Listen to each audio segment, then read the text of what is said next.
Hi, everyone. Welcome to Tea Time, which stands for Thuy and Edith Argue. I'm Thuy. And I'm Edith. Hi, Edith. Hi. Hi, Thuy. How are you? Nice shirt. Thank you. Savage Race. Nice shirt, Thuy. Thanks. Sponsored by Rakuten. This is one of my older Spartan shirts. It's a little tight. This is my only old Savage shirt. I did it that year, too. Tight. Yeah. You did. In fact, when we did this race, we were running around, myself and Jessie and the... Why were we? Smoking Joe's crew. Yep. And when we got to one obstacle, you were there waiting to go over it. Yeah, I was. I was waiting for my sister because she was in the outhouse. We passed each other. It was funny. This is like in the middle of Central Florida, and we both decided to do the Savage Race that year. I don't think even that I knew you were doing it until I saw you there. I don't think we knew you were going. Or did we? Did we see you before? Maybe. Yeah, we might have talked about it, like maybe Jesse or something, but we were on different teams. The name of my team was the Muddy Ninjas, and I was with my family. I did it with my sister, my brother, and my nephew. Yeah. The Muddy Ninjas. Don't remember the name of our team. It had to do with Smoking Joe's because we were all Smoking Joe's hangouts. So like there were bartenders and patrons of Smoking Joe's. There were 8 of us, I think. It was a fun race. It was. That was a great time that we had. That was my first experience for doing an obstacle course race, getting all muddy and stuff. Yeah. And boy, it was muddy. Yeah. It's a muddy one. Dirty one. Yeah. The first obstacle there was jumping in ice cold water. That was the very first obstacle. Shriveled Richard. Oh my gosh. They put it at the beginning on purpose. At the very beginning. So that the rest of the race, which is 7.2 miles, it's a 10K, so that you're soaking wet and all the mud that you have to crawl through and get through, so it just sticks to you. So it's November and it's cold. You're literally dunking yourself in a huge ice bath, right, with other people's feet and freezing grass and body. Yep. You come out, you're drenched, and now your clothes are all heavy because it's. When you get in there, you got to catch your breath. I mean, it just totally takes your breath away. It's so cold. Yes. But anyways, that was a fun race. Yes, it was. Anywho, that was fun. Yeah. I was going to say that with this week, our topic for our viewers, there has been a few weeks ago a docuseries came out, and it's about something that's happened. Well, it didn't happen close to us, but it's related to us locally because of the occurrences, because of the circumstances. Mm-hmm. And something that's been in the news recently, it happened a few years ago, but the Gabby Petito murder has been in the news recently because, well, besides for the Netflix series coming out, also just last year, a law was passed in Florida, which is called the Gabby Petito Act, which is basically a law that helps people that are victims of domestic violence to help them to get numbers and stuff. Is this what Gabby Petito's parents put together? Like, is this what they did after it happened? Right. So it takes a while to get a bill passed and become a law, but this is what they've been working on since obviously her tragic passing. Right. Now, for viewers who don't know, Gabby Petito was a 22-year-old aspiring YouTuber. She didn't become a YouTuber quite yet. I mean, she released one video, but basically she had these huge aspirations of traveling in a van and documenting that of her and her fiance living the van life and just showing, I guess, the fun aspects of camping and nature, parks and stuff. Right. It's a sad story because this girl is, I mean, she was so young and she was depicted like, I obviously don't know her personally, but just things that people have said about her family and friends, people that knew her, even if it was for a brief time. She just seemed like a really happy person. Yeah. Genuinely, right? So carefree. I mean, like any 22-year-old, right? Just can't wait to just live life. Smiling. dancing around like the young do, because they've got all the lives ahead of them, right? So Got the optimistic, future to look meeting forward this to. guy, thinking that he's just the best, right? Mm-hmm. Falling in love pretty quickly, mind you. I believe it was kind of fast. I mean, it was like maybe 9 months Right. to a year, and then they were getting in a van and trekking off. Or was that after a year after they'd been engaged? Because they got engaged pretty quickly, like 6 to 9 months after meeting or after starting dating. Right. It was something like that. It was very short, Right. their courtship. Mm-hmm. And to me, it's not even necessarily the whole getting engaged that fast, but holy cow, just meeting. And then basically Moving she's to from, Florida? yeah, she's from New York. Right. And so is he, or his parents lived in Florida, but they went to high school in New York. Mm-hmm. She was born in New York. And just to pick up your stuff, you meet someone, just be like, oh, Mom, Dad, I'm moving to Florida. And then the next day you're gone. It was, as a parent, that's pretty shocking. It doesn't matter if my kid is older than 18. You're still my kid. Right. It doesn't matter how old you are. Mm-hmm. She's 22. That's still young. You're still a baby. You're not an adult. Still very young. Yeah. And whatever this guy did to whisk her away and convince her, yeah, just come and follow me and Let's live. do it tomorrow. Yeah. In essence, that was it. Like, let's do it tomorrow before anyone can change your mind. Right. Talk you out of it. Right. Let's get out of here. So it's just you and me. Of course, it's all hindsight now, but that's a little bit of a red flag for me. That I fast. Yeah. You're not even like planning stuff and thinking it through. I get spontaneity. You don't even have a car. He don't have a vehicle. That was hers. Yeah. Right? I get spontaneity. I get that. That's what life is about. Mm-hmm. But when it comes to something like you're packing up and totally changing your life, there's got to be a little bit of forethought that comes into it. It's going to take more than a day to get your stuff together and get the hell out of Dodge. I get that they don't have kids. Maybe a year. Yeah, you do. But still, you got to plan for these things.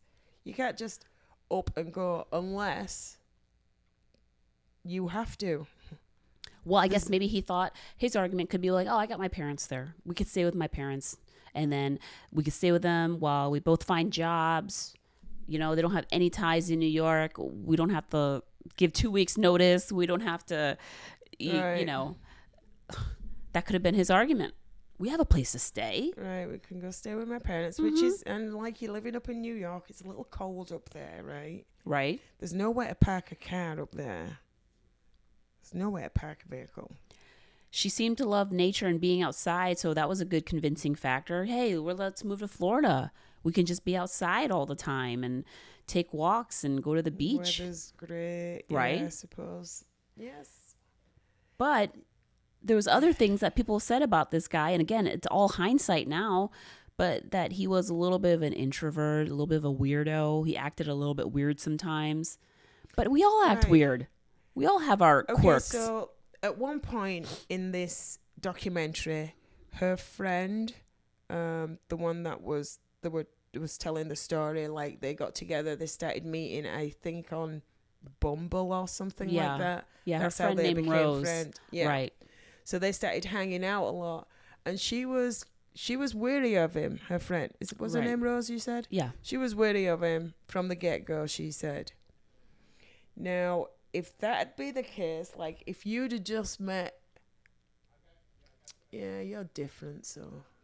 What? What do you mean? What were you going going to say? If you just met Daniel, yeah, and you brought him around, and I thought Daniel were weird, which I do. It's too late now. For liking me? Why is he weird? Oh, yeah. Okay. That's the only weird thing about him. I'm like, is he a twee? What's up with him?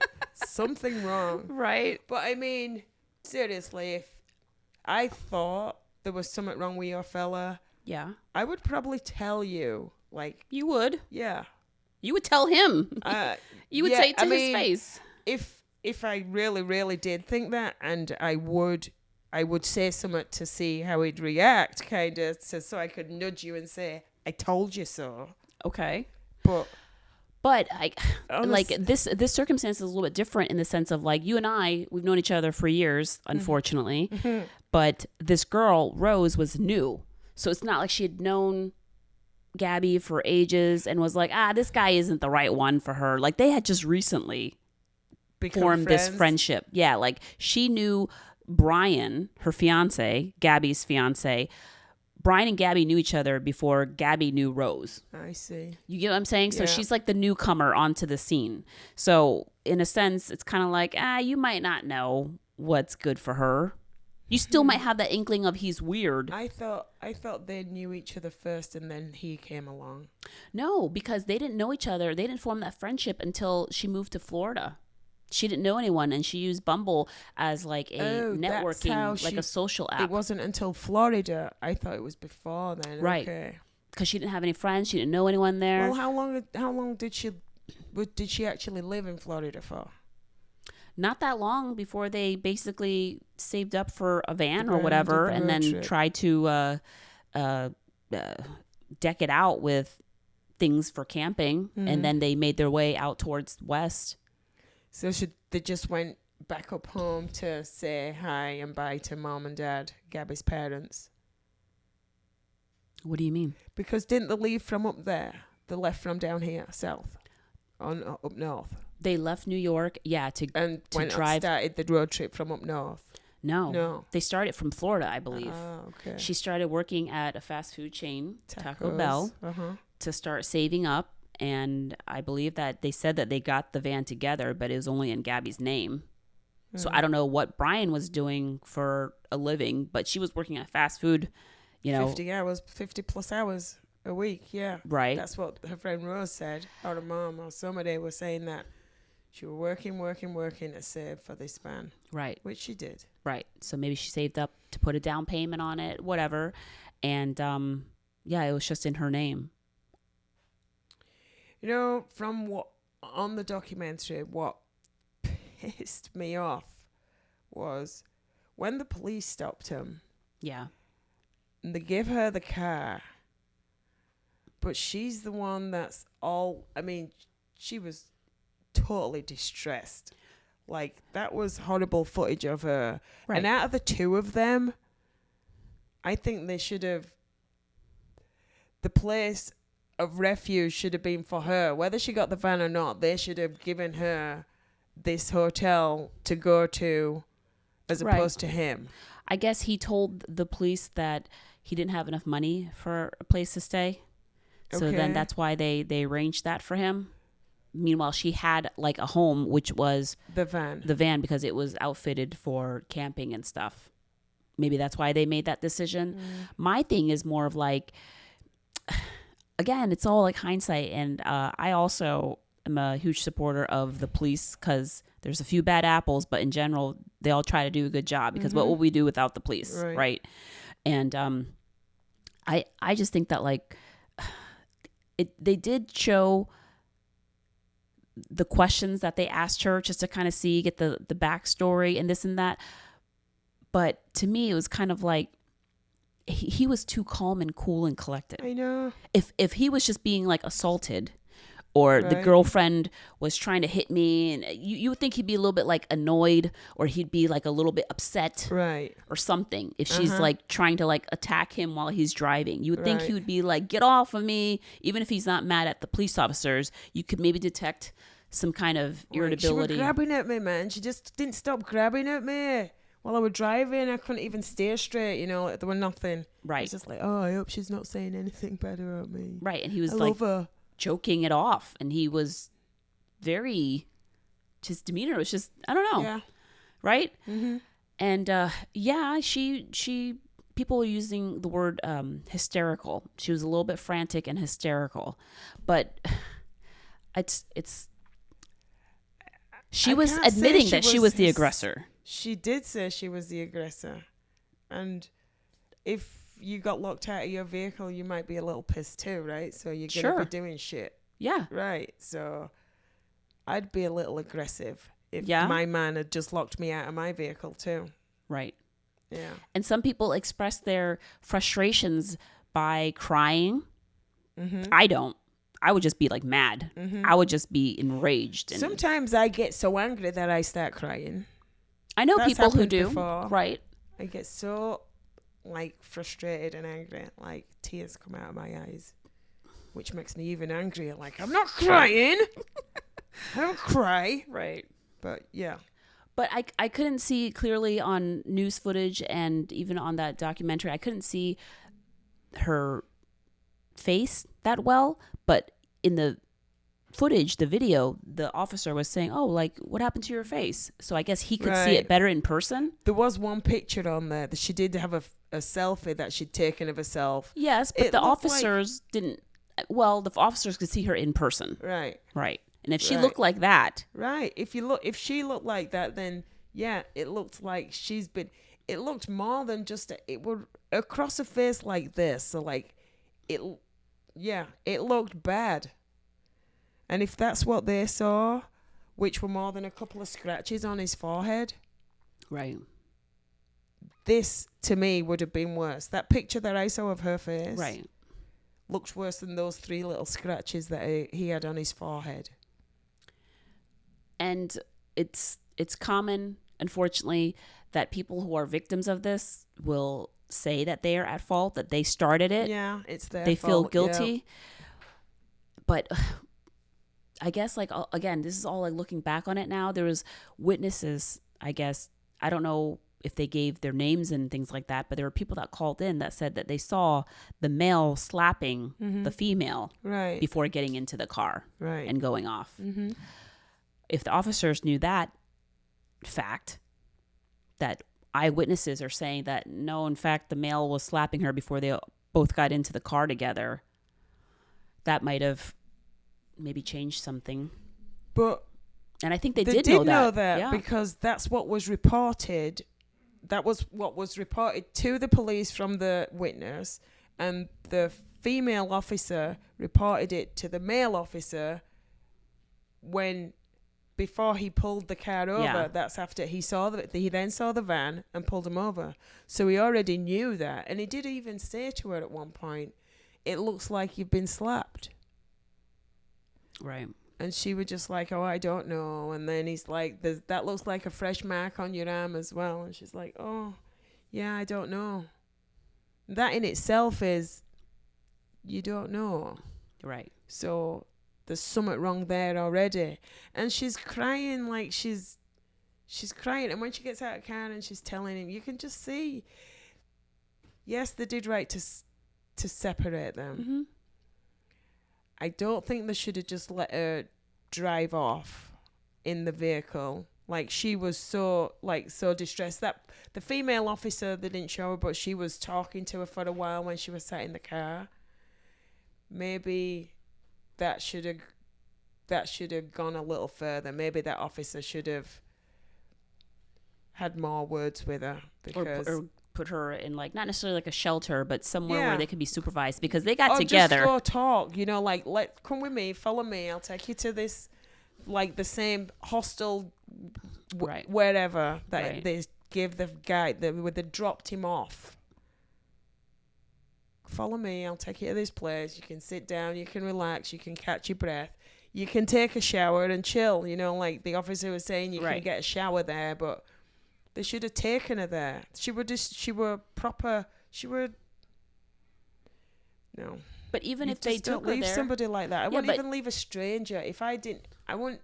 If I saw a stranger that traumatized, distressed on the side of the road, I wouldn't be leaving them until somebody that they knew came to be with them. She didn't know anybody. They were in the middle of... she didn't know anybody. That's why I'm saying they should have taken her somewhere.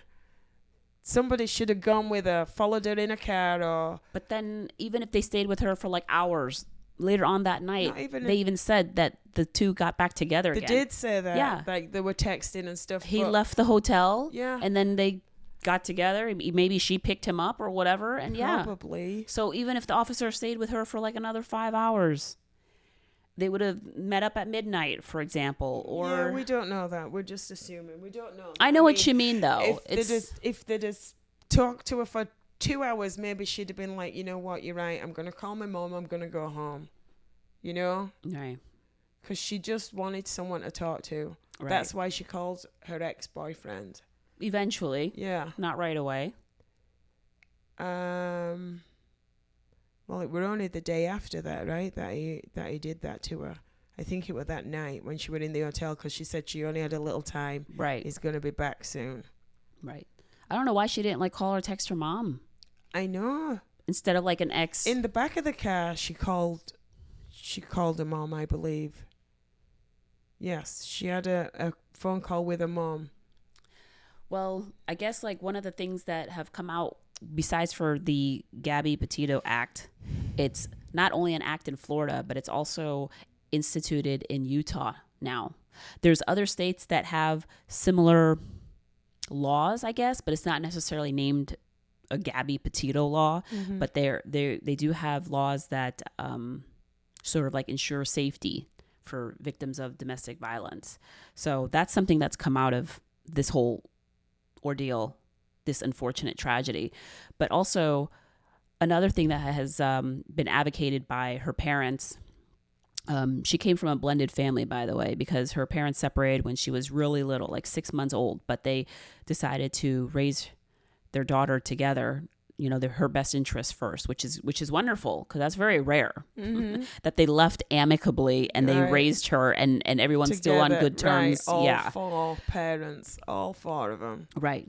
But another thing that I guess came out of this is there's what's called a lethality assessment form that officers now are supposed to use in domestic violence situations. And it's designed to help law enforcement and other professionals to like assess the dangers that the person is possibly in. So they have to ask them a series of 12 questions. I've read some of the examples of the questions, and some of it's good to bring up with these victims.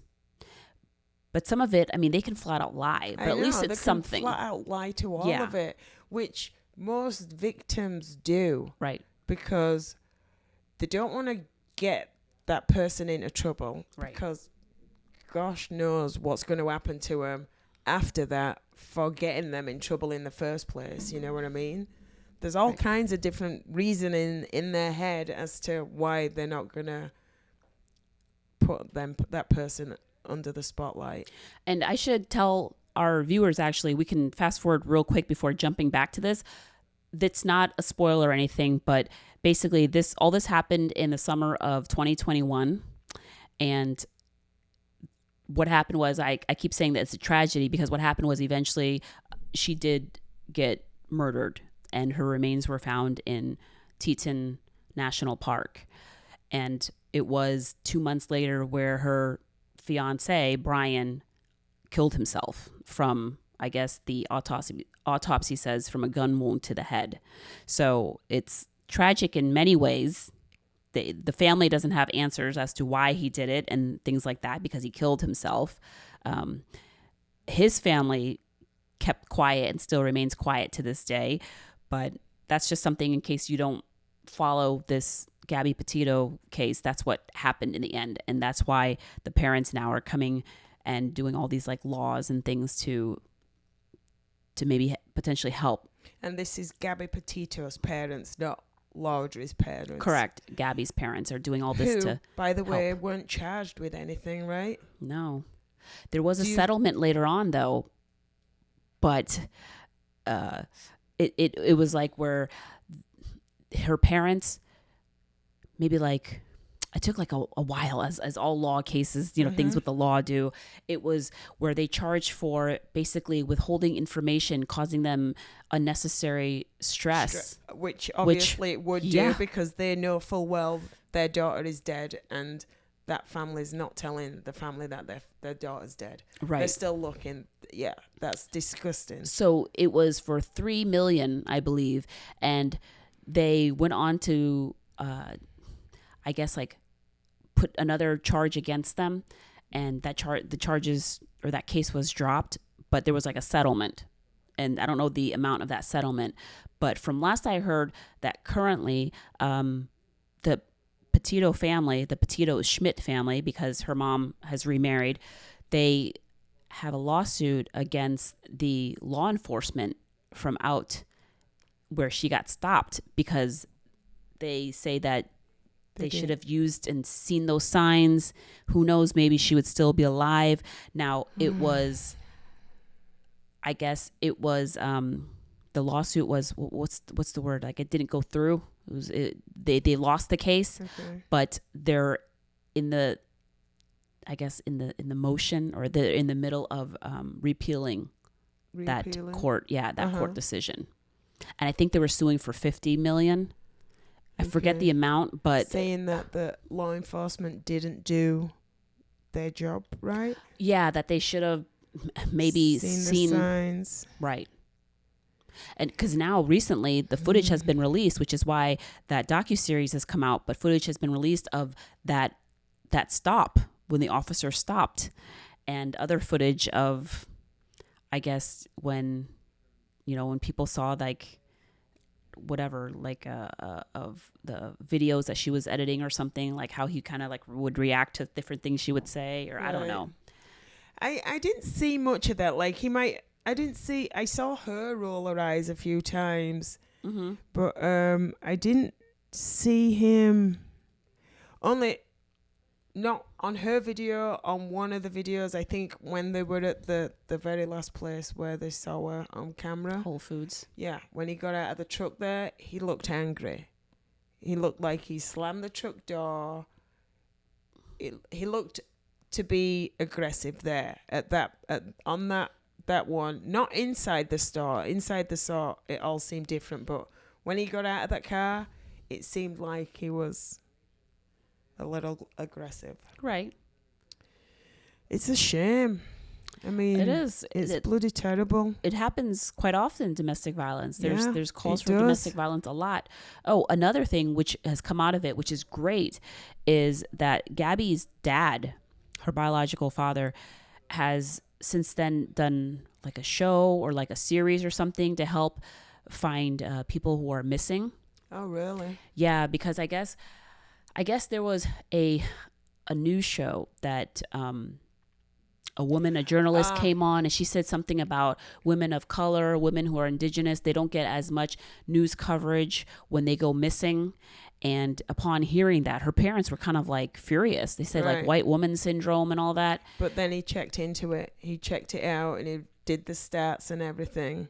Right. And so he started a show and or like a foundation to help like kind of combat the discrepancies, so that it's not just about white women only who go missing, to help maybe awareness and to help.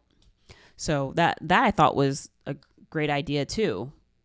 So he shows that there's not a discrepancy. It's not a race thing. But even if it was something that the media focused on, he's not like end all be all of the media. It's not like Gabby's parents are in control of the media. It's not like they had an in versus like other people didn't. Yeah, but I don't think that's what that woman was saying when she said that either. She was just bringing to light that the media, again. Yeah, the news. Yeah, right. Yeah, but some of the questions that are on that lethality assessment would be: has the abuser ever used, or has, insert name here, right? Yeah. Has the abuser ever used a weapon or threatened to use one?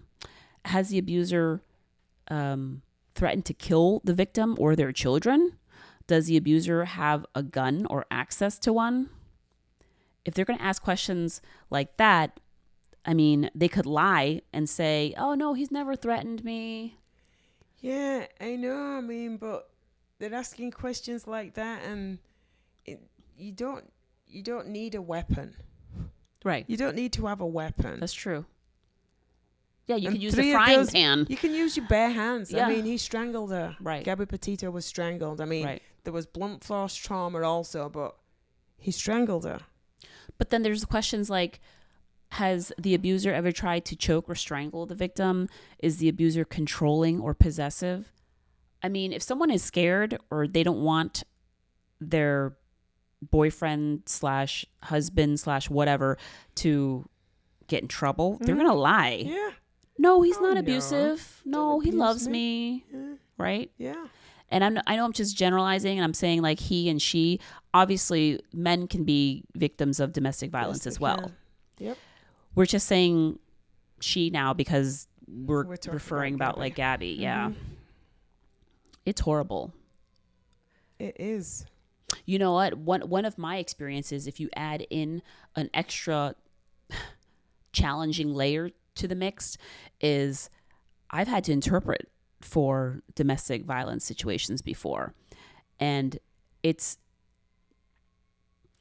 hard for the victims when they don't even speak the language, because when cops show up, maybe neighbors call the law enforcement and officers show up. Say the other person has even a little bit of English, he's going to give his version, and then the victim doesn't really speak any English, doesn't even know what's going on. There's no one to interpret. The officers are just, they only have to go by what this guy is the dude is saying.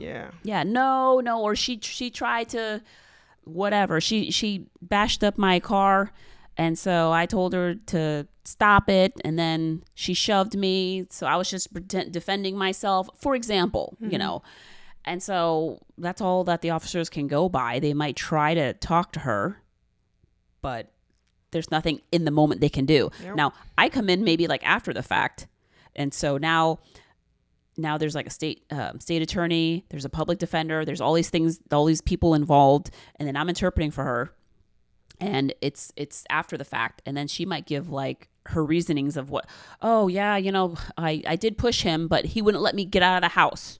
He wouldn't let me leave. I wanted to leave, for example, right? But then she might say something and feel guilty too. She might say, no, you know, he needs to help me pay the bills, and like they have kids together, so then she feels bad. It's like, no, I don't want him to go into jail because you know, he's my husband, or I love him, or whatever. So she might retract her statements after she finds out that, oh, me saying this means he's in jail for X amount of days, or means we're going to be separated, no contact for X amount of days, for example. They feel guilty. They feel like, no, I caused it. And it's sad. And then so they drop the charges, right? But a lot of times they don't understand that even if you drop the charges, the state can still go ahead and prosecute. They don't know that. They're like, wait a minute. Why is he still in jail? I said, I changed my mind. I said no. They don't understand that the state still can go ahead and file a lawsuit against that person who was the aggressor. They don't get that. They just think that like because I changed my mind or I dropped the charges, the end, he gets to come back home and then we're one big happy family again. They don't get that. They don't get that about the law. And it's confusing for them. But even getting, there's got to be like some way to interpret or have, do you know what I mean? Because when it's all happening and they're only getting one side of the story, what's an officer to do? But anyways, that's just like my own like personal, I guess, encounters with that. That adds a very messy layer to it. I don't know. Unfortunately, I've had to do it several times too. You know, it's not like I've had just like once or twice. Yeah. Until you're in those shoes, you really don't know, right?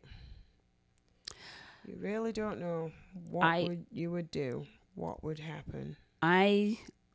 When I was like watching this news footage and I was just kind of doing more research into the whole Gabby Petito case, Daniel followed it all when it was happening a few years ago. He was following. He was like, oh man, what's up with these parents? They're acting suspicious. You know, right? So weird. If I knew that, you know, someone that my son or daughter was dating is like missing, right, I would be like either trying to find out what's going on or talking to your son tells you that and you just turn him in. You just do. Well, we don't know what the son said to the parents. We don't know that he told him that he killed her, because then the parents phoned the lawyer straight away. They have an hour conversation with him on the phone, whatever, and then they call the lawyer, and as soon as the police come, the first thing they say is, we don't know anything. Didn't even give him a chance to say, oh yeah, my son's here, but we don't know anything. What the heck? What the hell's that? What the hell's that? It's odd, but you don't know I what can't was believe said. No, we don't know what was said. We can only. There was obviously inconsistencies with the story. He was telling people that he flew back when meanwhile he drove her van back. That's what the sister said. Right. She said yes, because I think the mother, Gabby's mother, called the parents of my what's his name? Was it Brian? Mm-hmm. She called his parents, saying she Gabby's hasn't heard mother, from the kids. Yeah, yes, what's up? And they never got back to her. So they obviously know by this time. So then when she calls the sister, Brian's sister, she says, all I know is Brian left Gabby in where? Missouri? She said flew back. Yeah, she said Brian left it up there and he flew back. And Gabby's mother told the police that when she were asking the police to go, like, she called the police in Northport, was it? Yeah. Because she'd not heard from her daughter. So she called the police in Northport, told them all this. And when the police officer walks up the drive, the car is right there. I'm like, okay, so he flew back. How did he pack that in his carry-on, the car? Unless there's something like lost in translation. Maybe he's saying like, oh, he came back and the word flew was like thrown out there. They could say that was something miscommunicated. Misheard. But other things, I mean, it was just like, even regardless of, even if like that was the case, wouldn't you be like, hey, well, you went on a case with your girlfriend, like on this trip with your girlfriend. Where is she? Yeah. Like, why didn't you come back with her? Or what happened? Did you guys break up? Did you guys get into an argument? Right. Because stuff like that happens. Right. So what happened? And it wasn't until... this was in Florida news all over because people were picketing in front of the laundry house saying, where's Gabby? Where's Gabby? With signs. Saying dirty laundry. Yes. And they were just going about their everyday lives, ignoring everybody. And it wasn't until almost 2 months after she was reported missing that the laundry family themselves called the police, because then Brian left and was missing. And so they were wondering, it's not uncommon for him to just take off and go camping for like a few days, and saying that, he probably wanted to get away from all this news and all that stuff. Mm-hmm. So when it had been more than a few days and he didn't come back home, then they called the police themselves. Right. To which they found the car. They knew where he liked to hike. Or the parents did. So they were searching for him for a few days, right? The police, the FBI were searching for him in the woods. In a mucky area of Florida. It was flooded. Right, because of the rain that had happened. And then they found him. They were out there at like 7 a.m. and they found him. This is the parents, though. Right. The parents, the day that the parks opened to the public, because they'd been closed down because of the floodwaters and stuff. So when the parks opened again, the day that they opened, his parents got in a car at 7 o'clock in the morning because they know where he likes to go hiking. They pull up, they go in an hour. I think they say they've been searching for an hour, and the dad comes out with his bag, with a bag of his belongings, his rain bag, his water bag, or whatever it is. And then next thing you know, they find his remains. And it was decomposed to the bone. Yeah. Even though he'd been missing for supposedly just a few days. Well, people say the elements, it's hot and nasty in Florida. So, Right. But I mean. Maybe he was missing longer than what they alleged. If it was decomposed to the bone. Right. But they didn't just call him missing until when they did, But yeah, it's kind of surprising that they found him so quickly. But maybe he gave them a heads up and told them maybe what he would do. He had him on his GPS, like share my location. Yeah, thing. But then they'd have known where it was all the time, which means they're liars. or it would mean they would be lying. Yeah, they're very suspicious. They always Shady. act weird. Shady.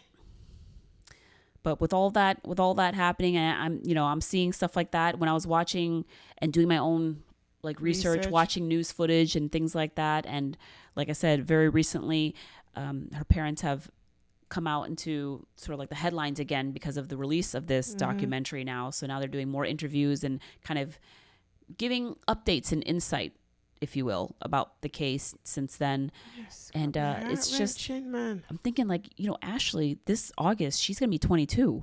Ashley's her age. Oh my gosh. I can't imagine if Ashley just decided like just to up and go. Now I would think, wow, go live your life, like adventurous and stuff. But like we were talking about earlier, there's got to be some kind of plan in place.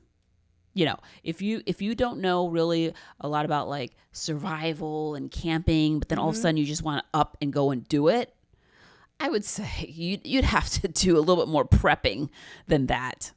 You'd have to answer my 12 questions. Right. What happens if a bear's coming towards you? Right. How do you start a fire without a lighter? That's why I have Ashley call me every 5 minutes. Right. So I know where she is. Yeah. Good for you, Ashley. And I know she don't. She's got you on that. It's just like a dial. It's an automated thing. It's a little tape. She recorder. plays her recording. Yeah. Nice. Time. Hi, Mom. It's time. Yeah. Bye, Mom. Yeah. Nice. She's clever. No, but it's a sad story, but It's hopefully, sad. yeah, hopefully. At the very end of it, the family, the Petito family, and her ex-boyfriend and her best friend Rose, they all went out to the spot where they found her, where her body was found, like to just to say bye and just to finalize it, kind of thing. The family went to where she was found, and they took flowers and all stuff, to memorialize it. And they took a picture at the end. Did you see the picture? Did you see the orb? Yeah. Did you see it? How it was so clear. It gave me goosebumps. It made me so happy. Cool. It was really cool. I felt so happy for him at that moment. Oh my gosh. So what happened was that a year after all of this happened? Yeah. So Gabby's family, her mom, brought all her siblings, and they flew out to Teton National Park, and they went to where her body, Creek. Yeah, her body was found with her ashes, and they released it to the wind there, and they said that they could definitely feel her energy and her vibe, and I mean that was awesome. That was very that was a nice sort of like fitting ending, since she loved nature and the outdoors so much. And her family. But I did find, I don't know how it works necessarily with like interpretation and stuff, but there is a national domestic violence hotline, which says that it's English, Spanish, over 200 languages through the use of interpretation services. And it's available 24/7.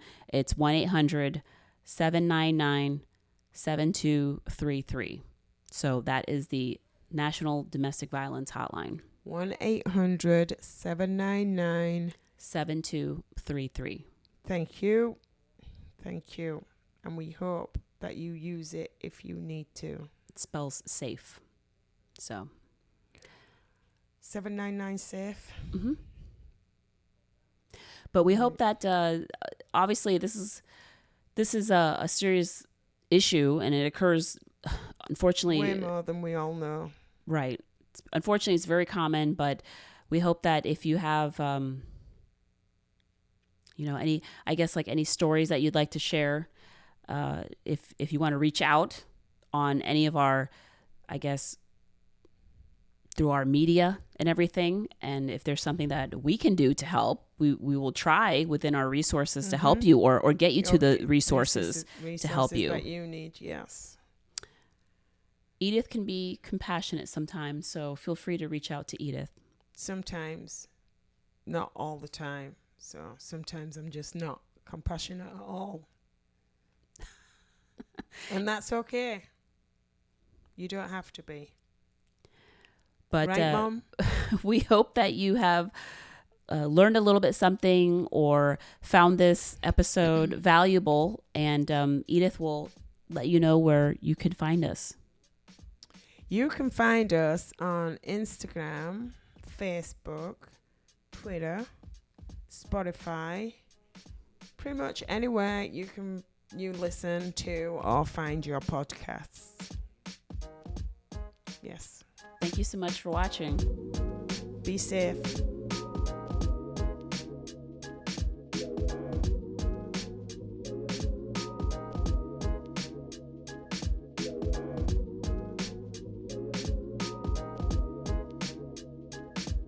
Listening today, please make sure you like and subscribe to our channel.